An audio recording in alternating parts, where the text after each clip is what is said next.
ಧನುರ್ಮಾಸ ಮಹಾತ್ಮೆ. ಧನುರ್ಮಾಸದ ಕರ್ತವ್ಯಗಳು. ಶ್ರೀಹರಿಗೆ ನೈವೇದ್ಯ ಮಾತ್ರ ಸೂರ್ಯೋದಯದ ಮುನ್ನ ಮಾಡಬೇಕು. ಸೂರ್ಯೋದಯದ ಮುನ್ನ ಭೋಜನ ಮಾಡಬಾರದು. ಮುಂಜಾನೆ ಬ್ರಾಹ್ಮಿ ಮುಹೂರ್ತದಲ್ಲಿ ಎದ್ದು ಸ್ನಾನಾದಿ ಕರ್ಮಗಳನ್ನು ಮುಗಿಸಬೇಕು. ಸೂರ್ಯೋದಯಕ್ಕಿಂತ ಮೊದಲೇ ದೇವರ ಪೂಜೆ ಮುಗಿಸಬೇಕು. ಆಕಾಶದಲ್ಲಿ ನಕ್ಷತ್ರ ಕಾಣಿಸುವ ಸಮಯದಲ್ಲಿ ಮಾಡಿದ ಪೂಜೆ ಶ್ರೇಷ್ಠ. ನಂತರ ಮಧ್ಯಮ, ಸೂರ್ಯೋದಯದ ನಂತರ ಅಧಮ, ನಿಷ್ಫಲವೆಂದು ಹೇಳಲಾಗುತ್ತದೆ. ಪ್ರತಿನಿತ್ಯ ದೇವರಿಗೆ ನೈವೇದ್ಯವಾಗಿ ಮುದ್ಗಾನ್ನ ಅಂದರೆ ಹುಗ್ಗಿಯನ್ನು ಅರ್ಪಿಸಬೇಕು. ಸಂಧ್ಯಾ ವಂದನೆ, ನಿತ್ಯಾಹ್ನಿಕವನ್ನು ಪಾರಾಯಣವನ್ನು ಪೂಜಾ ನಂತರ ಮಾಡಿದರೂ ಯಾವುದೇ ದೋಷವಿರುವುದಿಲ್ಲ. ಧನುರ್ಮಾಸದ ಒಂದು ದಿನ ವಿಷ್ಣುವಿಗೆ ಪೂಜೆ ಮಾಡಿದರೆ 1000 ವರ್ಷ ಪೂಜೆ ಮಾಡಿದ ಫಲ ದೊರೆಯುವುದು. ಈ ರೀತಿ ಮಾಸಪೂರ್ತಿ ಮಾಡಬೇಕು. ಈ ದಿನಗಳಲ್ಲಿ ಮದುವೆ, ಕ್ಷೌರ ಇನ್ನಿತರ ಶುಭ ಕಾರ್ಯಗಳನ್ನು ಮಾಡುವುದು ಅಶುಭವೆಂದು ಪರಿಗಣಿಸಲಾಗುವುದು. ಈ ದಿನಗಳಲ್ಲಿ ಭಗವಾನ್ ವಿಷ್ಣು ಅವತಾರದ ಸ್ತೋತ್ರಗಳನ್ನು, ಮಹಾಲಕ್ಷ್ಮಿ ಸ್ವರೂಪದ ಗೋಧಾದೇವಿ ಸ್ತೋತ್ರಗಳನ್ನು, ಕುಲದೇವತಾ ಇಷ್ಟದೇವತಾ ಶ್ಲೋಕಗಳನ್ನು ಪಠಿಸಬೇಕು. ಈ ದಿನಗಳಲ್ಲಿ ಅಸಹಾಯಕರಿಗೆ, ನಿರ್ಗತಿಕರಿಗೆ ಕೈಲಾದಷ್ಟು ದಾನವನ್ನು ಮಾಡಬೇಕು. ಅಶ್ವತ್ಥ ವೃಕ್ಷ ಪ್ರದಕ್ಷಿಣೆ, ದೇವಸ್ಥಾನ ಪ್ರದಕ್ಷಿಣೆಗಳು ಅತ್ಯಂತ ಶುಭಕರ ಮತ್ತು ಮಂಗಳಕರವಾಗಿದೆ. ಶ್ರೀ ಗುರುಭ್ಯೋ ನಮಃ. ಧನುರ್ಮಾಸ ಮಹಾತ್ಮೆ. ಅಧ್ಯಾಯ 1. ನಿತ್ಯ ವಿಧಿ ನಿಯಮಗಳು. ಸಕಲ ಶಾಸ್ತ್ರ ವಿಶಾರದರು ಪುರಾಣಗಳನ್ನು ಸಮರ್ಥವಾಗಿ ತಿಳಿದ ಸೂತ ಮಹಾಮುನಿಗಳಿಗೆ ಶೌನಕ ಮುನಿಯು ನಮಸ್ಕರಿಸಿ, ಮಹಾತ್ಮರೇ, ನೀವು ಶ್ರೀ ವೇದವ್ಯಾಸರ ಅನುಗ್ರಹದಿಂದ ಎಲ್ಲ ಪುರಾಣಗಳನ್ನು ಅರಿತವರಾಗಿದ್ದೀರಿ. ತಮ್ಮ ಮುಖಾರವಿಂದದಿಂದ ನಾವು 12 ಮಾಸಗಳ ಮಹಿಮೆಯನ್ನು ತಿಳಿಯುತ್ತಿದ್ದೇವೆ. ಈಗ ಧನುರ್ಮಾಸದ ವಿಶೇಷತೆಗಳನ್ನು ತಿಳಿಯಲು ಕುತೂಹಲಿಗಳಾಗಿದ್ದೇವೆ. ಮಾಸಗಳಲ್ಲಿ ಶ್ರೇಷ್ಠವಾದ ಈ ಧನುರ್ಮಾಸದ ಮಹಿಮೆಯು ಅಗಣಿತವಾದದ್ದೆಂದು ಬಲ್ಲೆವು. ಈ ಮಾಸದಲ್ಲಿ ಶ್ರೀಹರಿಯನ್ನು ಯಾವ ರೀತಿಯಿಂದ ಪೂಜಿಸಬೇಕು, ಆ ಪೂಜೆಯ ವಿಧಿವಿಧಾನಗಳೇನು ಎಂಬುದನ್ನು ವಿವರವಾಗಿ ತಿಳಿಸಿರಿ ಎಂದು ಕೇಳಿದರು. ಈ ಮಾಸದಲ್ಲಿ ಶ್ರೀಹರಿಯ ಪೂಜೆಯಲ್ಲಿ ಯಾವ ಯಾವ ದ್ರವ್ಯಗಳನ್ನು ಬಳಸಬೇಕು, ಎಲ್ಲವನ್ನೂ ವಿವರವಾಗಿ ತಿಳಿಸಿರಿ ಎಂದು ಶೌನಕರು ಸೂತ ಪುರಾಣಿಕರನ್ನು ಕೇಳಿದಾಗ ಋಷಿಗಳಿಗೆ ಸಂತೋಷವನ್ನುಂಟು ಮಾಡಲು ಸೂತರು ಹೇಳಲಾರಂಭಿಸಿದರು. ಹೇ ಶೌನಕ ಮುನಿಗಳೇ, ಇಂದು ನನ್ನ ಜನ್ಮವು ಸಾರ್ಥಕವಾಯಿತು.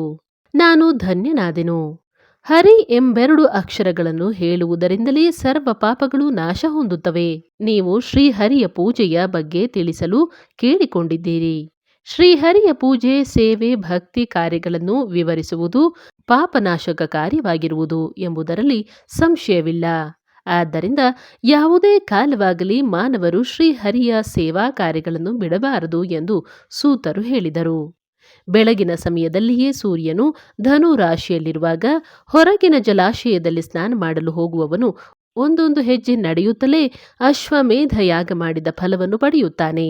ಸೂರ್ಯನು ಧನುರಾಶಿಯಲ್ಲಿರುವಾಗ ಮಾರ್ಗಶಿರ ಮಾಸದಲ್ಲಿ ಬೆಳಗ್ಗೆ ನಾನು ಗಂಗಾ ನದಿಯಲ್ಲಿ ಸ್ನಾನ ಮಾಡುತ್ತಿದ್ದೇನೆ ಎಂದು ಭಾವಿಸಿದರೆ ಗಂಗಾ ಸ್ನಾನದ ಫಲವು ಪ್ರಾಪ್ತವಾಗುತ್ತದೆ.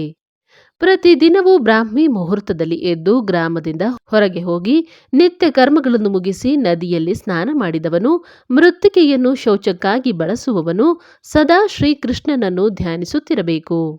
ದಂತಧಾವನ, ಮುಖ ಪ್ರಕ್ಷಾಳನಗಳನ್ನು ಮಾಡಿ ಸ್ನಾನ ಮಾಡಿ ಯಾವುದೇ ಕೆಲಸದಲ್ಲಿ ಬೇಸರ ಪಡದೆ ಆಲಸಿಯಾಗದೆ ನಿತ್ಯ ಕರ್ಮಗಳನ್ನು ಮುಗಿಸಬೇಕು. ಅನಂತರ ಮನೆಗೆ ಬಂದು ಮಡಿ ಬಟ್ಟೆಯನ್ನುಟ್ಟು ದೇವತಾ ಪೂಜೆಯನ್ನು ಮಾಡಬೇಕು. ಗಂಧ ಪುಷ್ಪಾಕ್ಷತೆಗಳು, ಪತ್ರೆ, ತುಳಸಿ, ದೂರ್ವೆಗಳನ್ನು ಸಂಗ್ರಹಿಸಿ ಹೆಸರು ಬೇಳೆಯಿಂದ ಮಾಡಿದ ಅನ್ನವನ್ನು, ಅಂದರೆ ಇದನ್ನು ಹುಗ್ಗಿ ಅಥವಾ ಮುದ್ಗಾನ್ನ ಎನ್ನುತ್ತಾರೆ, ಇದನ್ನು ದೇವರಿಗೆ ನೈವೇದ್ಯ ಮಾಡಬೇಕು. ಬೆಳಗ್ಗೆ ಸರ್ವ ಸಂಭಾರಗಳಿಂದ ಕೂಡಿದ ಉದ್ದಿನ ಹಿಟ್ಟು, ತರಕಾರಿಗಳು, ವಿವಿಧ ಭಕ್ಷ್ಯಗಳು, ರಸಗಳು, ಪಾನೀಯಗಳು, ಗಟ್ಟಿಯಾದ ಮೊಸರುಗಳನ್ನು ಅರ್ಪಿಸಬೇಕು. ಪೂಗ, ಏಲಕ್ಕಿ, ಕರ್ಪೂರಗಳಿಂದ ಕೂಡಿದ ತಾಂಬೂಲವನ್ನು ದಕ್ಷಿಣೆ ಸಹಿತ ಅರ್ಪಿಸಿ ಭಕ್ತಿಭಾವದಿಂದ ಆರತಿಯನ್ನು, ಮಹಾ ನೀರಾಜನವನ್ನು ಮಾಡಬೇಕು. ಪ್ರತಿದಿನ ಉತ್ತಮ ದಿನವೆಂದು ಭಾವಿಸಿ ಶ್ರೀಹರಿಯ ಷೋಡಶೋಪಚಾರಗಳನ್ನು ಕೈಗೊಳ್ಳಬೇಕು. ಸೂರ್ಯೋದಯಕ್ಕೆ ಸರಿಯಾಗಿ ಪೂಜೆಯನ್ನು ಮುಗಿಸಬೇಕು. ದೇವ ಪೂಜೆ ಮುಗಿದ ನಂತರದಲ್ಲಿ ವಿಪ್ರರನ್ನು, ಅಂದರೆ ಬ್ರಾಹ್ಮಣರನ್ನು ಆರಾಧಿಸಬೇಕು. ತಮ್ಮ ಶಕ್ತಿಗೆ ಅನುಸಾರವಾಗಿ ಬ್ರಾಹ್ಮಣರನ್ನು, ಅತಿಥಿಗಳನ್ನು ಆಹ್ವಾನಿಸಬೇಕು. ಉತ್ತಮವಾಗಿ ನಿರ್ಮಿಸಿದ ನಿವೇದಿಸಿದ ಆಹಾರವನ್ನು ಎಲ್ಲರಿಗೂ ಸಂತೋಷದಿಂದ ಉಣಬಡಿಸಬೇಕು. ಯಾರು ಇತರರಿಗೆ ಊಟ ಹಾಕದೆ ತಾನು ಊಟ ಮಾಡುವನೋ ಅವನ ಆಹಾರವು ಶ್ರೇಷ್ಠವೆನಿಸಲಾರದು. ಜ್ಞಾನ ಭಕ್ತಿಗಳಿರುವ ಆಸ್ತಿಕನು ತಾನು ಶುದ್ಧನಾಗಿದ್ದು ಪರರ ಪಾಪವನ್ನು ನಿವಾರಿಸುವಂತಹ ಶಕ್ತಿಯನ್ನು ಹೊಂದಿರುತ್ತಾನೆ.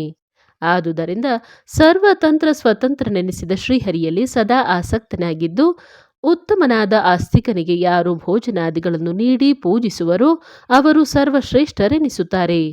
ಶೌನಕರೇ, ಈ ರೀತಿಯ ಕಾರ್ಯಗಳನ್ನು ಅಹಿಕನು ಎಂದು ಬಿಡಬಾರದು ಎಂದು ಸೂತರು ವಿವರಿಸಿದರು. ಸೂತರು ಮುಂದುವರಿಸಿ, ಅನ್ನದಾನ ಎಲ್ಲಿ ನಡೆಯುವುದೋ, ಎಲ್ಲಿ ಅನ್ನದಾನ ಮಾಡುತ್ತಾರೋ ಅಲ್ಲಿ ಸರ್ವತೀರ್ಥಗಳ ಸನ್ನಿಧಾನ ಹೊಂದಿ ಉತ್ತಮವಾದ ಫಲವನ್ನು ನೀಡುತ್ತವೆ. ಅಲ್ಲದೆ ಅನ್ನ ಬ್ರಹ್ಮನ ಆರಾಧನೆ ಇರುವಲ್ಲಿ ಸರ್ವದೇವತೆಗಳೂ ಇರುತ್ತಾರೆ. ಧನುರ್ಮಾಸದಲ್ಲಿ ಆಸ್ತಿಕನು ಹರಿಭಕ್ತನಾದಂಥ ಭಕ್ತರಿಗೆ ಚಿತ್ರಾನ್ನವನ್ನು ದಾನ ನೀಡಬೇಕು. ತುಪ್ಪ ಬೆಣ್ಣೆಗಳನ್ನು ಬಳಸಿ ಮಾಡಿದ ಭಕ್ಷ್ಯ ಭೋಜ್ಯಗಳನ್ನು ಅರ್ಪಿಸಿ ಮುದ್ಗಾನ್ನವನ್ನು ಬಡಿಸಿದ ನಂತರವೇ ಗೃಹಸ್ಥನು ತಾನೂ ಸಹ ಕುಟುಂಬದ ಸದಸ್ಯರೊಂದಿಗೆ ಆಹಾರವನ್ನು ಸ್ವೀಕರಿಸಬೇಕು. ಅತಿಥಿಗಳಿಗೆ ಮತ್ತು ಆಸ್ತಿಕರಿಗೆ ತಾಂಬೂಲ ಮತ್ತು ದಕ್ಷಿಣೆಗಳನ್ನು ಕೊಟ್ಟು ಅವರಿಂದ ಆಶೀರ್ವಾದವನ್ನು ಪಡೆಯಬೇಕು. ಈ ರೀತಿಯಲ್ಲಿ ನಡೆದುಕೊಂಡವರ ಎಲ್ಲ ಪಾಪಗಳು ನಾಶವಾಗುತ್ತವೆ. ಪ್ರತಿದಿನವೂ ಈ ಆಚರಣೆಯಲ್ಲಿದ್ದವರಿಗೆ ಪಾಪಗಳಿಂದ ಮುಕ್ತಿ ಸಿಗುವುದು. ಹಿಂದೆ ಕಮಲನಾಭನೇ ಬ್ರಹ್ಮನಿಗೆ ಈ ವಿಷಯವನ್ನು ತಿಳಿಸಿದ್ದಾನೆ. ಹಂಸರೂಪಿಯಾದ ಶ್ರೀಹರಿಯು ಧನುರ್ಮಾಸದ ಮಹಾತ್ಮೆಯನ್ನು ವಿವರಿಸುತ್ತಾ ಪಾಪಗಳಿಂದ ಮುಕ್ತಿಯನ್ನು ಹೊಂದುವ ಮಾರ್ಗವನ್ನು ತಿಳಿಸಿದ್ದಾನೆ. ಎಂಬಲ್ಲಿಗೆ ಪಂಚರಾತ್ರಾಗಮದ ಬ್ರಹ್ಮ ವಿಷ್ಣು ಸಂವಾದದ ಧನುರ್ಮಾಸ ಮಹಾತ್ಮೆಯ ಮೊದಲನೇ ಅಧ್ಯಾಯವು ಸಂಪೂರ್ಣ. ಅಧ್ಯಾಯ 2. ರಾಜನಿಗೆ ವಿಷ್ಣು ಲೋಕ ಪ್ರಾಪ್ತಿಯಾದದ್ದು. ಬ್ರಹ್ಮನು ಪರದೈವ ರೂಪನೇ, ಸುರಶ್ರೇಷ್ಠನೇ, ಧನುರ್ಮಾಸದಲ್ಲಿ ಶ್ರೀಹರಿಯಾದ ನಿನ್ನನ್ನು ಹೇಗೆ ಪೂಜಿಸಬೇಕು ಎಂಬುದನ್ನು ವಿಸ್ತಾರವಾಗಿ ತಿಳಿಸು ಎಂದು ಕೇಳಿಕೊಂಡನು. ಆಗ ಹಂಸರೂಪಿಯಾದ ಪರಮಾತ್ಮನು ಬ್ರಹ್ಮನ ಮೇಲಿನ ದಯೆಯಿಂದ ಹೇಳಲಾರಂಭಿಸಿದ ಕಥಾ ಸಾರಾಂಶವನ್ನು ಕೇಳು ಎಂದು ಸೂತರು ಶೌನಕಾದಿ ಋಷಿಗಳಿಗೆ ಹೇಳಿದರು. ಹಂಸರೂಪಿ ಭಗವಂತನು ಬ್ರಹ್ಮದೇವ ಹಿಂದೆ ಹೇಳಿದಂತೆ ಧನುರ್ಮಾಸದಲ್ಲಿ ಸೂರ್ಯನು ಧನುರಾಶಿಯಲ್ಲಿರುವಾಗ ಆಸ್ತಿಕನು ಸೂರ್ಯೋದಯಕ್ಕಿಂತ ಮೊದಲೇ ಶೌಚ, ಸ್ನಾನ, ದೇವತಾ ಪೂಜಾದಿಗಳನ್ನು ಮುಗಿಸಬೇಕು. ಬೇರೆ ಕಾರ್ಯಗಳನ್ನೆಲ್ಲ ಮಾಡಲು ಹೋಗದೆ ಸೂರ್ಯೋದಯ ಸಮಯದಲ್ಲಿ ಅತಿಥಿಗಳನ್ನು ಆಹ್ವಾನಿಸಿ ಭೋಜನಾದಿಗಳಿಂದ ಸಂತೋಷಪಡಿಸಬೇಕು. ಸದಾ ಶ್ರೀಹರಿಯನ್ನು ಧ್ಯಾನಿಸುತ್ತಿರಬೇಕು. ಈ ಮಾಸದಲ್ಲಿ ಭೋಜನದ ನಂತರದಲ್ಲಿ ಜಪವನ್ನು ಮಾಡಿದರೂ ದೋಷವಾಗಲಾರದು. ಇದು ವಿಶೇಷವೆನಿಸುವುದು. ದೇವದೇವನೇ, ಸೂರ್ಯೋದಯಕ್ಕಿಂತಲೂ ಮೊದಲೇ ನಿತ್ಯ ಕರ್ಮಗಳನ್ನೆಲ್ಲ ಹೇಗೆ ಮುಗಿಸಬೇಕು? ಸರ್ವಜ್ಞನು ನೀನಾಗಿರುವೆ. ಈ ವಿಷಯದಲ್ಲಿ ಇರುವ ನನ್ನ ಸಂಶಯಗಳನ್ನು ದೂರ ಮಾಡು. ಯಾವ ರೀತಿಯಲ್ಲಿ ಬೆಳಗಾಗುವುದಕ್ಕಿಂತ ಮೊದಲೇ ಎಲ್ಲ ಕರ್ಮಗಳನ್ನು ಹೇಗೆ ಮುಗಿಸಬೇಕು ಎಂಬಲ್ಲಿರುವ ಸಂಶಯವನ್ನು ದೂರ ಮಾಡು ಎಂದು ಚತುರ್ಮುಖ ಬ್ರಹ್ಮನು ಶ್ರೀಹರಿಯನ್ನು ಕೇಳಿಕೊಂಡನು. ಹಂಸರೂಪಿ ಪರಮಾತ್ಮನು, ಬ್ರಹ್ಮದೇವನೇ, ಧನುರ್ಮಾಸದಲ್ಲಿ ಸ್ನಾನ, ಸಂಧ್ಯೆ, ದೇವ ಪೂಜೆಗಳನ್ನು ಸೂರ್ಯನ ಉದಯಕ್ಕಿಂತ ಮೊದಲೇ ಮುಗಿಸಬೇಕು. ಅದರಂತೆ ಕಾಲಕ್ಕೆ ದಿನಕ್ಕೆ ಸರಿಯಾಗಿ ಮಾಡಬೇಕಾದ ಶ್ರಾದ್ದಾದಿ ಕರ್ಮಗಳನ್ನು ಸಹ ಬೆಳಗಾಗುವುದಕ್ಕಿಂತ ಮೊದಲೇ ಮುಗಿಸಬೇಕು. ಪ್ರತಿದಿನವೂ ಸಹ ಎಲ್ಲ ಕಾರ್ಯಗಳನ್ನು ನಿರ್ವಹಿಸಲು ಅಸಮರ್ಥರಾದರೆ ಭಾನುವಾರ ವ್ಯತಿಪಾತ ಯೋಗಗಳಿರುವಾಗ ತಪ್ಪದೇ ಎಲ್ಲ ಕಾರ್ಯಗಳನ್ನು ನಡೆಸಬೇಕು. ಇಂಥ ವಿಶಿಷ್ಟ ದಿನಗಳಲ್ಲಿ ತಮ್ಮ ಶಕ್ತಿಗೆ ಅನುಸಾರವಾಗಿ ದ್ರವ್ಯವನ್ನು ಉಪಯೋಗಿಸಿ ಅತಿಥಿಗಳ ಸತ್ಕಾರವನ್ನು ಮಾಡಿದರೆ ಸಕಲ ಕಾರ್ಯಗಳೂ ಸಹ ಸಫಲವಾಗುವುವು. ಕೃಷ್ಣ ಪಕ್ಷದಲ್ಲಿ ಈ ಎಲ್ಲ ಕಾರ್ಯಗಳನ್ನು ಸೂರ್ಯೋದಯಕ್ಕಿಂತ ಮೊದಲೇ ಕೈಗೊಂಡರೆ ಪಿತೃಗಳು ಸಂಪ್ರೀತರಾಗುತ್ತಾರೆ. ಶುಕ್ಲ ಪಕ್ಷದಲ್ಲಿ ಮಾಡಿದ ಪೂಜೆಯಿಂದ ದೇವತೆಗಳು ಸಂತುಷ್ಟರಾಗುತ್ತಾರೆ. ಬ್ರಹ್ಮದೇವನೇ, ಉಷಕಾಲದಲ್ಲಿ ಸಜ್ಜನರ ಪರಿವಾರವನ್ನು ಭೋಜನದಿಂದ ತೃಪ್ತಿಪಡಿಸಬೇಕು. ಎಲ್ಲರನ್ನು ಕರೆದು ಸಂತೋಷಪಡಿಸಲಾಗದಿದ್ದರೆ ದಂಪತಿಗಳನ್ನಾದರೂ ಆಹ್ವಾನಿಸಿ ಭೋಜನಾದಿಗಳಿಂದ ತೃಪ್ತಿಪಡಿಸಬೇಕು. ಹೀಗೆ ಮಾಡುವುದರಿಂದ ಪರ್ವತದಲ್ಲಿರುವ ಹಿಮವು ಸೂರ್ಯೋದಯದಿಂದ ಕರಗಿ ಹೋಗುವಂತೆ ಮಾನವರಲ್ಲಿರುವ ಸರ್ವ ಪಾಪಗಳು ಸಹ ಕರಗಿ ಹೋಗುತ್ತವೆ. ಬ್ರಹ್ಮದೇವನೇ, ಈ ವಿಷಯವನ್ನು ಇನ್ನೂ ಸ್ಪಷ್ಟವಾಗಿಸಲು ಜ್ಞಾನಿಗಳು ಒಂದು ಇತಿಹಾಸದ ಘಟನೆಯನ್ನು ಉದಾಹರಿಸುತ್ತಾರೆ. ಹಿಂದೆ ನಡೆದ ಈ ಘಟನೆಯನ್ನು ಕೇಳಿ ತಿಳಿದವರ ಪಾಪಗಳೂ ಸಹ ನಾಶವಾಗುವುವು. ಅಲ್ಲದೆ ಹೇಳಿದವರಿಗೆ ಪಾಪ ನಾಶವಾದರೆ ಕೇಳಿದವರಿಗೆ ವಿಶಿಷ್ಟ ಐಶ್ವರ್ಯ ಪ್ರಾಪ್ತಿಯಾಗುವುದು. ಆ ಇತಿಹಾಸ ಪ್ರಸಿದ್ಧ ಕಥೆಯನ್ನು ನಿನಗೆ ತಿಳಿಸುತ್ತೇನೆ. ಹಿಂದೆ ರೇವಾ ನದಿಯ ತೀರದಲ್ಲಿ ಸತ್ಯಸಂಧ ಎಂಬ ರಾಜನಿದ್ದನು. ರಾಜನು ಪರಸ್ತ್ರೀಯಲ್ಲಿ ಆಸಕ್ತನಾಗಿದ್ದು ಅದಕ್ಕಾಗಿಯೇ ಸದಾ ಪ್ರಯತ್ನಿಸುತ್ತಿದ್ದನು. ಬೇರೆ ಸ್ತ್ರೀಯನ್ನು ಪಡೆಯಲು ಅನೇಕ ಉಪಾಯಗಳನ್ನು ಮಾಡುತ್ತಿದ್ದನು. ಆ ರಾಜನಿರುವ ನಗರದಲ್ಲಿಯೇ ನಾರಾಯಣ ಎಂಬ ಜ್ಞಾನಿಯಾದ ವಿದ್ವಾಂಸ ಬ್ರಾಹ್ಮಣನೂ ಇದ್ದನು. ಅವನು ವೇದಶಾಸ್ತ್ರಗಳನ್ನು ತಿಳಿದವನು, ನಿತ್ಯ ಕರ್ಮಗಳನ್ನು ಶ್ರದ್ಧೆಯಿಂದ ಆಚರಿಸುವವನು, ಕರ್ಮಠನೂ ಆಗಿದ್ದನು. ಒಮ್ಮೆ ದೈವೇಚ್ಛೆಯಿಂದ ಪ್ರತಿ ವರ್ಷದಂತೆ ಈ ವರ್ಷವೂ ಧನುರ್ಮಾಸವು ಆರಂಭವಾಯಿತು. ಪುಣ್ಯಕಾಲವು ಬಂದಿತೆಂದು ಜನರು ಸಂತುಷ್ಟರಾದರು. ಪ್ರತಿದಿನವೂ ಉಷಕಾಲದಲ್ಲಿಯೇ ನಿತ್ಯ ವಿಧಿಗಳನ್ನು ಪೂರೈಸಿದ ಬ್ರಾಹ್ಮಣರು ದೇವರನ್ನು ಪೂಜಿಸಿ ವಿಪ್ರರನ್ನು ಆಹ್ವಾನಿಸಿ ಗೌರವಿಸುತ್ತಿದ್ದರು. ಸರಿಯಾದ ಸಮಯದಲ್ಲಿ ಶ್ರೀಹರಿಯನ್ನು ಆರಾಧಿಸಿ ನೈವೇದ್ಯದಲ್ಲಿ ನಾನಾ ವಿಧ ಭಕ್ಷ್ಯ ಭೋಜ್ಯಗಳು, ಚಿತ್ರಾನ್ನ, ಬೆಣ್ಣೆ, ವಿವಿಧ ತರಕಾರಿಗಳು, ಪಾನಕಗಳನ್ನು ಸಿದ್ಧಪಡಿಸಿ ಶ್ರೀಹರಿಗೆ ನಿವೇದಿಸಿದರು. ಪೂಜೆಯ ನಂತರ ಭೋಜನವನ್ನು ಉಣಬಡಿಸಿ ನಂತರ ತಾಂಬೂಲ ದಕ್ಷಿಣೆಗಳನ್ನು ಕೊಟ್ಟು ನಮಸ್ಕರಿಸಿ ಆಶೀರ್ವಾದವನ್ನು ಪಡೆಯುತ್ತಿದ್ದರು. ಈ ರೀತಿಯಾಗಿ ಬ್ರಾಹ್ಮಣರು ಧನುರ್ಮಾಸದಲ್ಲಿ ಪೂಜಾ ವಿಧಿವಿಧಾನಗಳನ್ನು ವಿಶಿಷ್ಟವಾಗಿ ಆಚರಿಸುತ್ತಿದ್ದಾರೆ ಎಂಬ ವಿಷಯವನ್ನು ಸತ್ಯಸಂಧರಾಜರು ತಿಳಿದನು. ರಾಜನು ಈ ಸಮಯದಲ್ಲಿ ಮಹೋತ್ಸವವನ್ನೇ ಆಚರಿಸಬೇಕೆಂದು ನಿರ್ಧರಿಸಿ ಭೋಜನಕ್ಕೆ ಯಾವ ಆಸ್ತಿಕ ಭಕ್ತನನ್ನು ಆಹ್ವಾನಿಸಲಿ ಎಂದು ಸಮಾಲೋಚಿಸಿದನು. ತನ್ನ ಗ್ರಾಮದಲ್ಲಿಯೇ ಇರುವ ವೇದಾಂಗ ಪಾರಂಗತನಾದ ವಿದ್ವಾಂಸನಾದ ನಾರಾಯಣನನ್ನೇ ಆಮಂತ್ರಿಸುವುದು ಒಳ್ಳೆಯದು ಎಂದು ನಿರ್ಧರಿಸಿದನು. ನಾರಾಯಣನನ್ನು ಆಹ್ವಾನಿಸಲು ಸತ್ಯಸಂಧರಾಜನು ತಾನೇ ವಿಪ್ರನ ಮನೆಗೆ ಹೋದನು. ಬ್ರಾಹ್ಮಣನ ಸನಿಹದಲ್ಲಿ 100 ವಿದ್ಯಾರ್ಥಿಗಳಿದ್ದರು. ಎಲ್ಲರೂ ಗುರುವಿನ ಮಾತನ್ನು ಆಲಿಸುತ್ತಿದ್ದರು. ಬ್ರಾಹ್ಮಣನು ಧನುರ್ಮಾಸದ ಮಹಾತ್ಮೆಯನ್ನು ವಿವರಿಸುತ್ತಿದ್ದನು. ಬ್ರಾಹ್ಮಣ ದಂಪತಿಗಳನ್ನು ಆಹ್ವಾನಿಸಿ ಭೋಜನ ವಸ್ತ್ರಾದಿಗಳನ್ನು ಕೊಟ್ಟು ನಮಿಸಿ ಆಶೀರ್ವಾದ ಪಡೆಯುವುದನ್ನು ಗುರು ನಾರಾಯಣನು ವಿವರಿಸಿದನು. ಈ ವಿವರಣೆಯನ್ನು ಕೇಳುತ್ತಿದ್ದ ರಾಜನು ವಿಶಾಲಾಕ್ಷಿಯಾದ ಪೀನಯೋಧರುಗಳಿರುವ ಗಟ್ಟಿಯಾದ ಸೊಂಟವಿರುವ ಬಾಳೆ ಮರದಂಥ ತೊಡೆಗಳಿರುವ ಬ್ರಾಹ್ಮಣನ ಪತ್ನಿಯನ್ನು ನೋಡಿ ಮೋಹಿತನಾದನು. ರಾಜನು ಬ್ರಾಹ್ಮಣನನ್ನು ಸತ್ಕರಿಸಿ ಪ್ರಶಂಸೆ ಮಾಡಿ, ದ್ವಿಜಶ್ರೇಷ್ಠರೇ, ನಾನು ಸಹ ಅರಮನೆಯಲ್ಲಿ ಪತ್ನಿ ಸಹಿತನಾದ ದ್ವಿಜವರ್ಯನನ್ನು ಆಮಂತ್ರಿಸಿ ಪೂಜಿಸಿ ಭೋಜನಾದಿಗಳಿಂದ ಸತ್ಕರಿಸಬೇಕೆಂದು ನಿರ್ಧರಿಸಿದ್ದೇನೆ. ನೀವು ನಾಳೆ ನಮ್ಮ ಅರಮನೆಗೆ ಆಗಮಿಸಬೇಕು ಮತ್ತು ಇಂದು ರಾತ್ರಿ ಅರಮನೆಯಲ್ಲಿಯೇ ತಂಗಬೇಕು ಎಂದು ಆಹ್ವಾನಿಸಿ ತನ್ನ ಅರಮನೆಗೆ ರಾಜನು ಮರಳಿದನು. ರಾಜನು ರಥವನ್ನು ಕಳಿಸಿ ಬ್ರಾಹ್ಮಣ ದಂಪತಿಗಳನ್ನು ಕರೆತರಲು ತನ್ನ ಜನರನ್ನು ಕಳುಹಿಸಿದನು. ರಾಜನು ತನ್ನ ಮನದಲ್ಲಿ ಯಾವಾಗ ಸೂರ್ಯಾಸ್ತವಾಗುವುದು ಎಂದು ನಿರೀಕ್ಷಿಸುತ್ತಿದ್ದನು. ರಾಜನ ಆಮಂತ್ರಣವನ್ನು ಸ್ವೀಕರಿಸಿದ ಬ್ರಾಹ್ಮಣನಾದ ನಾರಾಯಣನು ರಥವನ್ನೇರಿ ಪತ್ನಿ ಸಹಿತನಾಗಿ ಅರಮನೆಗೆ ಆಗಮಿಸಿದನು. ರಾಜನು ಅತಿಥಿಗಳಾಗಿ ಬಂದಂಥ ನಾರಾಯಣ ಮತ್ತು ಅವನ ಪತ್ನಿಗೆ ಉಳಿದುಕೊಳ್ಳಲು ಯೋಗ್ಯ ವ್ಯವಸ್ಥೆ ಮಾಡುವಂತೆ ಸೇವಕರಿಗೆ ಆಜ್ಞಾಪಿಸಿದನು. ಅದರಂತೆ ಬ್ರಾಹ್ಮಣನಿಗೆ ಒಂದು ಪ್ರಾಸಾದಲ್ಲಿ ವ್ಯವಸ್ಥೆಗೊಳಿಸಿದ್ದರು. ಅನೇಕ ಮೆಟ್ಟಿಲುಗಳನ್ನೇರಿ ದೀಪಗಳ ಪ್ರಖರ ಬೆಳಕಿನಿಂದ ಹೊಳೆಯುವ ಕೋಣೆಯಲ್ಲಿ ವಿಪ್ರ ದಂಪತಿಗಳು ಮಲಗಿಕೊಂಡರು. ರಾಜನಿಗೆ ಬ್ರಾಹ್ಮಣನ ಪತ್ನಿಯೊಂದಿಗೆ ದೇಹ ಸಂಗ ಮಾಡುವಾಸೆ ಇದ್ದುದರಿಂದ ಮಧ್ಯರಾತ್ರಿಯಲ್ಲಿಯೇ ಎಚ್ಚರಗೊಂಡನು. ಮೆಲ್ಲನೆ ಮೆಟ್ಟಿಲೇರುತ್ತಾ ಬಂದ ರಾಜನಿಗೆ ಒಂದು ಸರ್ಪವು ಕಚ್ಚಿತು. ರಾಜನು ಶೀಘ್ರವಾಗಿ ಮೃತನಾದನು. ರಾಜನನ್ನು ಯಮಲೋಕಕ್ಕೆ ಕರೆದೊಯ್ಯಲು ಯಮದೂತರು ಆಗಮಿಸಿದರು. ಅದೇ ಸಮಯದಲ್ಲಿ ವಿಷ್ಣುದೂತರೂ ಸಹ ಆಗಮಿಸಿದರು. ವಿಷ್ಣುದೂತರು ಯಮದೂತರಿಗೆ, ಯಮದೂತರೇ, ಈ ರಾಜನು ದುಷ್ಟ ಆಸೆಯುಳ್ಳವನಾದರೂ ಧನುರ್ಮಾಸದಲ್ಲಿ ಬ್ರಾಹ್ಮಣ ದಂಪತಿಗಳನ್ನು ಆಹ್ವಾನಿಸಿದ್ದರಿಂದಲೇ ಬಹಳಷ್ಟು ಪುಣ್ಯವನ್ನು ಸಂಪಾದಿಸಿದ್ದಾನೆ. ಈ ಕಾರಣದಿಂದ ರಾಜನು ವಿಷ್ಣು ಲೋಕವನ್ನು ಸೇರಲು ಸಮರ್ಥನಾಗಿದ್ದಾನೆ ಎಂದು ಹೇಳಿದರು. ಆದ್ದರಿಂದ ಧನುರ್ಮಾಸದಲ್ಲಿ ಸಜ್ಜನ ದಂಪತಿಗಳನ್ನು ಯಾರು ಆಹ್ವಾನಿಸುತ್ತಾರೋ ಅವರಿಗೆ ಅಪರಿಮಿತ ಪುಣ್ಯ ಲಭಿಸುವುದು. ಇಂತಹವರು ಸ್ವರ್ಗದಲ್ಲಿಯೂ ಭೂಲೋಕದಲ್ಲಿಯೂ ಸಿಗಲು ಸಾಧ್ಯವಿಲ್ಲವೆಂದು ಹೇಳಿ ರಾಜನನ್ನು ವಿಷ್ಣು ಲೋಕಕ್ಕೆ ಕರೆದೊಯ್ದರು ಎಂದು ವಿವರಿಸಿದ ಹಂಸರೂಪಿ ಭಗವಂತನು ಬ್ರಹ್ಮನಿಗೆ ತಿಳಿಸಿದನು. ಎಂಬಲ್ಲಿಗೆ ಪಂಚರಾತ್ರಾಗಮದ ಬ್ರಹ್ಮ ವಿಷ್ಣು ಸಂವಾದದಲ್ಲಿನ ಧನುರ್ಮಾಸ ಮಹಾತ್ಮೆಯ 2ನೇ ಅಧ್ಯಾಯವು ಸಂಪೂರ್ಣವಾಯಿತು. ಅಧ್ಯಾಯ 3. ಧನುರ್ಮಾಸದಲ್ಲಿ ಮಾಡತಕ್ಕ ವಿವಿಧ ದಾನಗಳು.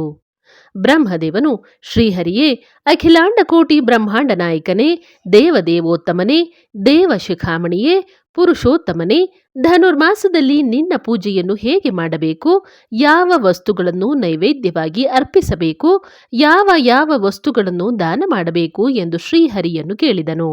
ಆಗ ಹಂಸರೂಪಿ ಪರಮಾತ್ಮನು, ಬ್ರಹ್ಮದೇವ, ಯಾರೇ ಆಗಲಿ ಹಣದ ಲೋಭದಿಂದ ಖರ್ಚಾಗುವುದು ಎಂಬ ಭಾವದಿಂದ ದೇವಪೂಜೆ ಮತ್ತು ವಿಪ್ರರ ಪೂಜೆಯನ್ನು ಮಾಡದವನು ನರಧಾಮನೆನಿಸಿ ರೌರವ ನರಕವನ್ನು ಸೇರುತ್ತಾನೆ. ಚತುರ್ದಶ ಇಂದ್ರರು ಇರುವಷ್ಟು ಕಾಲ ನರಕದಲ್ಲಿ ಇರುತ್ತಾನೆ. ಇಂತಹವನು ಆತ್ಮಹತ್ಯೆ ಮಾಡಿಕೊಂಡವನಂತಾಗುವನು. ಇಂಥವನಿಗೆ ಈ ಲೋಕದಲ್ಲಿ ಮತ್ತು ಪರಲೋಕದಲ್ಲಿ ಉತ್ತಮ ಸ್ಥಿತಿ ಇರುವುದಿಲ್ಲ ಎಂದು ಶ್ರೀಹರಿಯು ತಿಳಿಸಿದನು. ಶ್ರೀಹರಿಯು ಪೂಜೆಯ ಅಂಗವಾಗಿ ನೈವೇದ್ಯ ವಸ್ತುಗಳನ್ನು ಮತ್ತು ದಾನ ಮಾಡುವ ವಸ್ತುಗಳ ಬಗ್ಗೆ ತಿಳಿಸುತ್ತೇನೆ. ಉಪ್ಪು, ಮೆಣಸು, ಶುಂಠಿ ಮತ್ತು ಇಂಗು ಮಿಶ್ರಿತವಾದ ಒಂದು ಪದಾರ್ಥವನ್ನು ನಿವೇದಿಸಿ ಅದನ್ನು ಯೋಗ್ಯರಿಗೆ ದಾನ ಮಾಡಿದರೂ ಸಹ ಆ ರೀತಿಯ ಮಾನವರು ಪುಣ್ಯವಂತರಾಗಿದ್ದು ಮರಣದ ನಂತರದಲ್ಲಿ ವಿಷ್ಣು ಲೋಕವನ್ನು ಸೇರುತ್ತಾರೆ ಮತ್ತು ಅಲ್ಲಿಯೂ ಸಹ ಶ್ರೇಷ್ಠವಾದ ಆನಂದವನ್ನು ಹೊಂದುತ್ತಾರೆ. ನೈವೇದ್ಯದಲ್ಲಿ ಶ್ರೇಷ್ಠ ಜಾತಿಯ ಅಕ್ಕಿ, ಉತ್ತಮ ಜಾತಿಯ ಹೆಸರು, ಮೆಣಸು, ಲವಂಗ ಮುಂತಾದವುಗಳನ್ನು ಸೇರಿಸಿ ಬೇಯಿಸಿ ಹುಗ್ಗಿ ಅಂದರೆ ಮುದ್ಗಾನ್ನವನ್ನು ತಯಾರಿಸಿ ಸುವಾಸಿತ ದ್ರವ್ಯಗಳು ತುಪ್ಪವನ್ನು ಸೇರಿಸಬೇಕು. ಅದರೊಂದಿಗೆ ಉತ್ತಮವಾದ ಬೆಣ್ಣೆ, ಕೆನೆ, ಮೊಸರುಗಳನ್ನು ಬಳಸಿ ವಿವಿಧ ಭಕ್ಷ್ಯ ಭೋಜ್ಯಗಳನ್ನು ತಯಾರಿಸಿ ಭಗವಂತನಿಗೆ ಅರ್ಪಿಸಬೇಕು. ಭೋಜನದ ನಂತರ ಸುವಾಸಿತ ಅಡಿಕೆ, ಏಲಕ್ಕಿ, ಲವಂಗಗಳೊಂದಿಗೆ ಚಿಗುರು ವೀಳ್ಯದೆಲೆ ಸಹಿತವಾಗಿ ದಕ್ಷಿಣೆಯನ್ನು ಸಮರ್ಪಿಸಿ ಶ್ರೀಹರಿಯು ನನ್ನಲ್ಲಿ ಪ್ರಸನ್ನನಾಗಿ ಅನುಗ್ರಹಿಸಲಿ ಎಂದು ಭಾವಿಸಿದರೆ ಉತ್ತಮ ಫಲಗಳುಂಟಾಗುವುದರಲ್ಲಿ ಸಂಶಯವಿಲ್ಲ. ಈ ರೀತಿಯಲ್ಲಿ ದಂಪತಿಗಳನ್ನು ಆಹ್ವಾನಿಸಿ ದೇವ ಪೂಜೆ ಮಾಡಿ ದಂಪತಿ ಪೂಜೆಯನ್ನು ನಡೆಸಿ ಭಕ್ಷ್ಯ ಭೋಜ್ಯಗಳನ್ನು ಉಣಬಡಿಸಲು ಅಸಾಧ್ಯವಾದವರು ಎಲ್ಲವನ್ನೂ ಸೇರಿಸಿ ಮಾಡಿದ ಮುದ್ಗಾನ್ನವನ್ನಾದರೂ ನೀಡಬೇಕು. ಇದು ಸಾಧ್ಯವಾಗದಿದ್ದವರು ಬೆಣ್ಣೆ, ಮೊಸರು, ತುಪ್ಪ ಮುಂತಾದವುಗಳಲ್ಲಿ ಒಂದನ್ನಾದರೂ ದಾನ ಮಾಡಬೇಕು. ಅದರಿಂದಲೂ ದಾನಿಯು ಉತ್ತಮವಾದ ಪುಣ್ಯವನ್ನು ಪಡೆಯುತ್ತಾನೆ. ಧನುರ್ಮಾಸದಲ್ಲಿ ಅಕ್ಕಿಯನ್ನು ದಾನ ಮಾಡಿದವನು ಪೂರ್ಣಾಯುಷ್ಯವನ್ನು ಹೊಂದುತ್ತಾನೆ. ಅವನ ಸಕಲ ಪಾಪಗಳೂ ಸಹ ನಾಶ ಹೊಂದುವುದು. ಸತ್ಪಾತ್ರರಾದವರಿಗೆ ಧನುರ್ಮಾಸದಲ್ಲಿ ಮುದ್ಗಾನ್ನವನ್ನು ಕೊಡುವವನಿಗೆ ಬ್ರಹ್ಮಹತ್ಯಾ ದೋಷವಿದ್ದರೂ ಅದರಿಂದಾಗುವ ಕೆಟ್ಟ ಫಲಗಳಾಗುವುದಿಲ್ಲ. ಮರಣಾನಂತರ ಈ ವ್ಯಕ್ತಿಯು ಶ್ರೀಕೃಷ್ಣನ ಪ್ರೀತಿಯನ್ನು ಗಳಿಸಿ ಮುಕ್ತಿಯನ್ನು ಪಡೆಯುತ್ತಾನೆ. ಪ್ರೀತಿಯ ಪುತ್ರನಾದ ಬ್ರಹ್ಮದೇವನೇ, ಯಾರು ಧನುರ್ಮಾಸದಲ್ಲಿ ಸತ್ಪಾತ್ರನಾದವನಿಗೆ ಮುದ್ಗಾನ್ನವನ್ನು ದಾನ ಮಾಡುತ್ತಾರೋ ಅವರು ಬ್ರಹ್ಮಹತ್ಯಾ ದೋಷವಿದ್ದರೂ ಅದನ್ನು ಕಳೆದುಕೊಂಡು ಶ್ರೀಹರಿಯಾದ ನನ್ನ ಪಾದವನ್ನು ಸೇರುತ್ತಾರೆ. ಯಾರು ಶ್ರೀಕೃಷ್ಣನು ಪ್ರೀತನಾಗಲಿ ಎಂದು ಹೊಸ ಬೆಣ್ಣೆಯನ್ನು ಸತ್ಪಾತ್ರರಿಗೆ ದಾನವನ್ನು ಮಾಡುವರೋ ಅವರು ಕೈಟಭಾರಿಯಾದ ಶ್ರೀರಮಣನ ಪಾದವನ್ನು ಸೇರುತ್ತಾರೆ. ಶ್ರೀಹರಿಯ ಭಕ್ತನಿಗೆ ಮೊಸರನ್ನ ದಾನ ಮಾಡುವ ಭಕ್ತನು ಸರ್ವ ಪಾಪಗಳಿಂದ ಮುಕ್ತನಾಗಿ ವಿಷ್ಣು ಲೋಕವನ್ನು ಸೇರುತ್ತಾನೆ. ಯಾರು ಸತ್ಪಾತ್ರರಾದವರಿಗೆ ಧನುರ್ಮಾಸದಲ್ಲಿ ಉದ್ದನ್ನು ದಾನ ಮಾಡುತ್ತಾರೋ ಅವರು ಆ ದಾನದ ಫಲವಾಗಿ ಮೋಕ್ಷವನ್ನು ಪಡೆಯುತ್ತಾರೆ. ಅಡಿಕೆ, ವೀಳ್ಯದೆಲೆ, ಪಚ್ಚೆ ಕರ್ಪೂರ, ಅಗರು ಮುಂತಾದವುಗಳಿಂದ ಕೂಡಿದ ತಾಂಬೂಲವನ್ನು ಶ್ರೀಹರಿಗೆ ನಿವೇದಿಸಿ ಸತ್ಪಾತ್ರರಿಗೆ ದಾನ ಮಾಡುವರೋ ಅವರು ಈ ಲೋಕದಲ್ಲಿ ಯಶಸ್ಸು, ಧೈರ್ಯ ಮತ್ತು ಸಂಪತ್ತುಗಳನ್ನು ಹೊಂದುತ್ತಾರೆ. ರೋಗವುಳ್ಳವರು ಈ ರೀತಿ ತಾಂಬೂಲ ದಾನದಿಂದ ರೋಗ ಮುಕ್ತರಾಗುತ್ತಾರೆ. ನಿರೋಗಿಗಳು ಮೋಕ್ಷ ಹೊಂದುತ್ತಾರೆ. ಧನುರ್ಮಾಸದಲ್ಲಿ ಶೀತಕಾಲವಿದ್ದು ಹೊದ್ದುಕೊಳ್ಳಲು ಯಾರು ಕಂಬಳಿಯನ್ನು ದಾನ ಮಾಡುತ್ತಾರೋ ಅವರು ಅಪಮೃತ್ಯು, ಕಾಲ ಮೃತ್ಯುಗಳಿಂದ ಮುಕ್ತರಾಗುತ್ತಾರೆ. ಚಳಿಗಾಲದಲ್ಲಿ ಅಗತ್ಯವಿರುವವರಿಗೆ ವಸ್ತ್ರದಾನವನ್ನು ಯಾರು ಮಾಡುತ್ತಾರೋ ಅವರಿಗೆ ಸಿಗುವಂತಹ ಪುಣ್ಯವನ್ನು ನಾನೂ ಸಹ ವಿವರಿಸಲು ಸಮರ್ಥನಲ್ಲ. ಜ್ಞಾನಿಯಾದ ತತ್ವನಿಷ್ಠನಾದ ಯಾರು ಉಣ್ಣೆಯ ವಸ್ತ್ರವನ್ನು ದಾನ ಮಾಡುತ್ತಾರೋ ಅವರಿಗೆ ಸಿಗುವ ಪುಣ್ಯದ ಫಲವು ವರ್ಣನಾತೀತವಾಗಿದೆ. ಧನುರ್ಮಾಸದಲ್ಲಿ ಯಾರು ಸತ್ಪಾತ್ರರಿಗೆ ಬೇಳೆ, ಬೆಲ್ಲ ಮತ್ತು ತುಪ್ಪಗಳನ್ನು ದಾನವಾಗಿ ನೀಡುವರೋ ಅವರಿಗೆ ಅಪಮೃತ್ಯು, ಕಾಲ ಮೃತ್ಯುಗಳ ಭಯವಿರುವುದಿಲ್ಲ.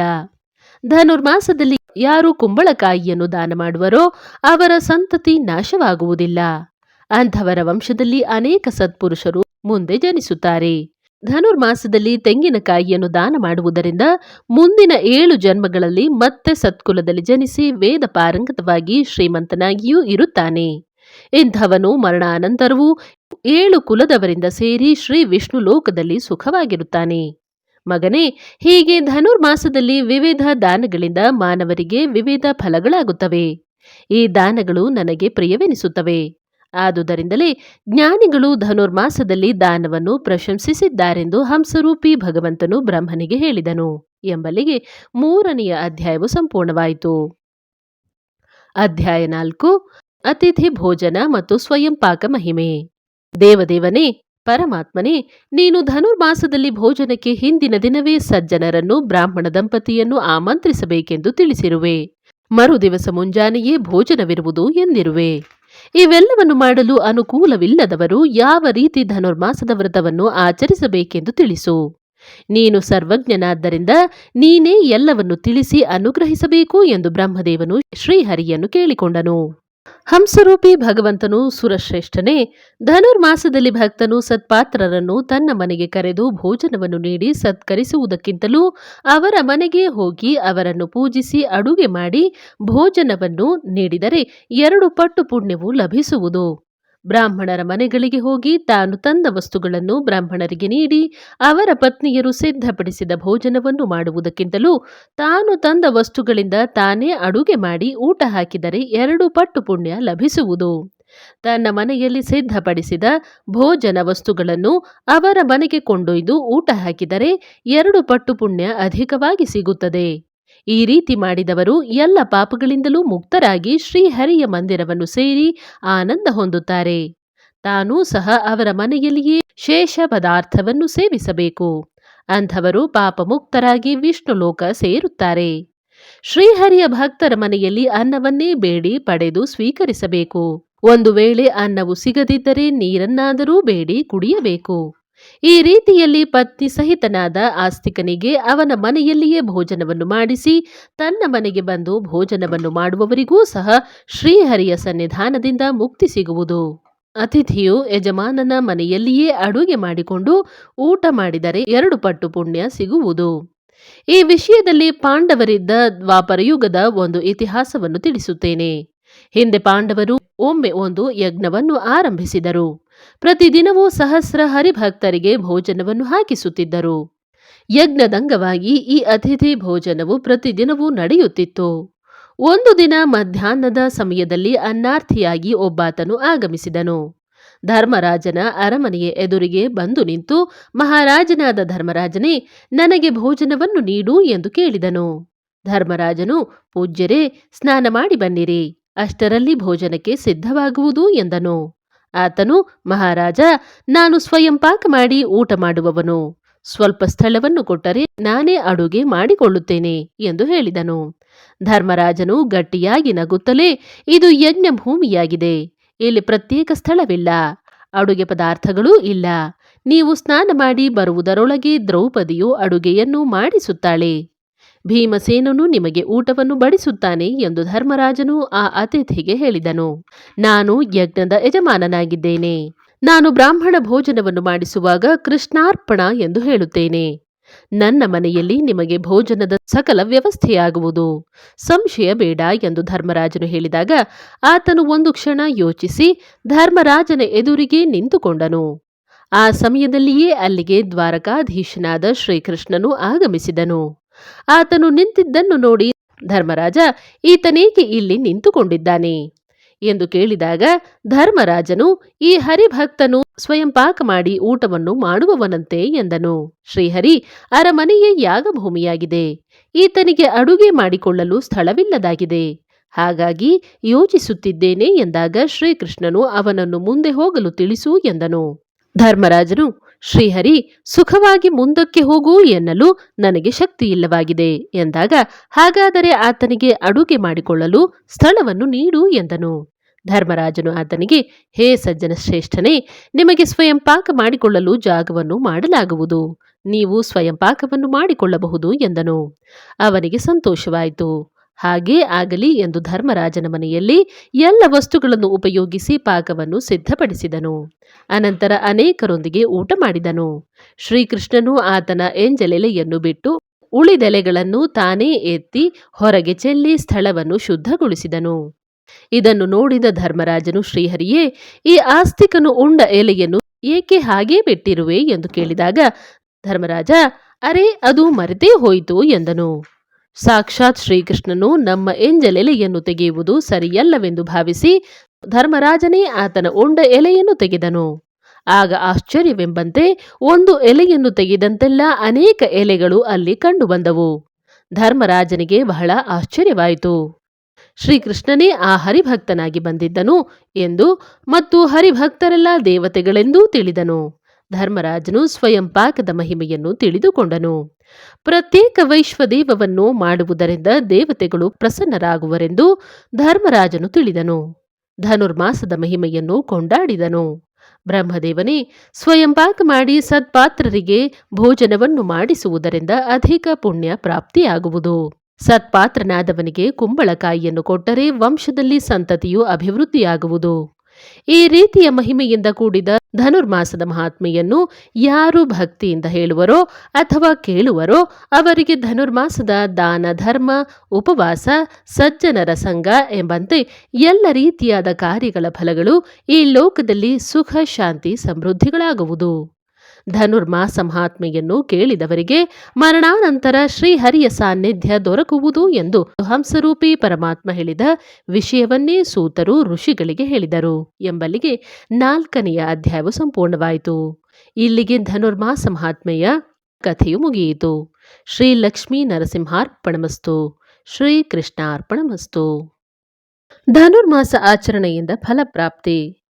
ದಧ್ಯಾರ್ಧಕಂ ಚಂ ಮುದ್ಗಾನ್ನಂ ದದ್ಯಾ ಚೈಲಾಗುಡೋಜ್ವಲಂ ಸುಸುಖೋಷ್ಣಂ ಸಕಂದಂ ಚ ವಿಷ್ಣವೇ ಯಃ ಸಮರ್ಪಯೇತ್ ದೃಷ್ಟ್ವಾ ತಚ್ಚುಭಮುದ್ಗಾನ್ನಂ ಸಂತುಷ್ಟೋ ಭಕ್ತವತ್ಸಲಃ ದದಾತಿ ಸಕಲಾನ್ ಭೋಗಾನ್ ಮೋಕ್ಷಂ ಚ ಜಗದೀಶ್ವರಃ. ಧನುರ್ಮಾಸದಲ್ಲಿನ ಮುದ್ಗಾನ್ನ ನಿವೇದನೆಯು ಭಗವಂತನಿಗೆ ಅತ್ಯಂತ ಪ್ರೀತಿಪಾತ್ರವಾದುದು. ಇದರಿಂದ ಶತ್ರುಗಳು ನಶಿಸುವರು, ದೀರ್ಘಾಯಸ್ಸು ಪಡೆಯುವರು, ಧನ ಧಾನ್ಯ ಸಂಪತ್ತು ಭರಿತವಾಗುವುದು. ವೇದಶಾಸ್ತ್ರಾಭ್ಯಾಸ ಎಲ್ಲಕ್ಕೂ ಸಾಧನವಾಗಿದೆ. ಎಲ್ಲದಕ್ಕಿಂತ ಮುಖ್ಯವಾಗಿ ಪ್ರತಿ ಜನ್ಮದಲ್ಲೂ ವೈಷ್ಣವನಾಗಿಯೇ ಜನಿಸುವ ಮಹಾಭಾಗ್ಯ. ನೈವೇದ್ಯಕ್ಕೆ ಹುಗ್ಗಿ ಮಾಡುವ ವಿಧಾನ. ಧನುರ್ಮಾಸ ಪೂಜೆ ಮುದ್ಗಾನ್ನ ಅಂದರೆ ಹುಗ್ಗಿ ನೈವೇದ್ಯವನ್ನು ಸೂರ್ಯೋದಯಕ್ಕಿಂತ 96 ನಿಮಿಷ ಮುನ್ನವೇ ಮಾಡುವುದು ಶ್ರೇಷ್ಠ. 1 ಲೋಟ ಅಕ್ಕಿಗೆ ಅಷ್ಟೇ ಪ್ರಮಾಣದ ಹೆಸರು ಬೇಳೆ ಕೂಡಿಸಿ ತೊಳೆದು ತುಪ್ಪದ ಒಗ್ಗರಣೆಯಲ್ಲಿ ಜೀರಿಗೆ, ಮೆಣಸು, ಒಣ ಕೊಬ್ಬರಿ, ಚಕ್ಕೆ ಎಲ್ಲವನ್ನೂ ಕುಟ್ಟಿ ಪುಡಿ ಮಾಡಿ ಜೊತೆಗೆ ಇಂಗು ಒಗ್ಗರಣೆಯನ್ನು ಹಾಕಿ ಕರಿಬೇವು, ಮೆಣಸಿನಕಾಯಿ ಹಾಕಿ ತೊಳೆದು ಇಟ್ಟುಕೊಂಡು ಅಕ್ಕಿ ಬೇಳೆಯನ್ನು ಸೇರಿಸಿ ಚೆನ್ನಾಗಿ ಕೈಯಾಡಿಸಿ ತಕ್ಕಷ್ಟು ಉಪ್ಪು ನೀರು ಹಾಕಿ ಅನ್ನದ ರೀತಿಯಲ್ಲಿ ಬೇಯಿಸಿದರೆ ನೈವೇದ್ಯಕ್ಕೆ ಹುಗ್ಗಿ ಸಿದ್ಧ. ಇದರ ಜೊತೆ ಹುಣಸೆ ಹಣ್ಣು, ಬೆಲ್ಲದ ಗೊಜ್ಜು ಒಳ್ಳೆಯದು.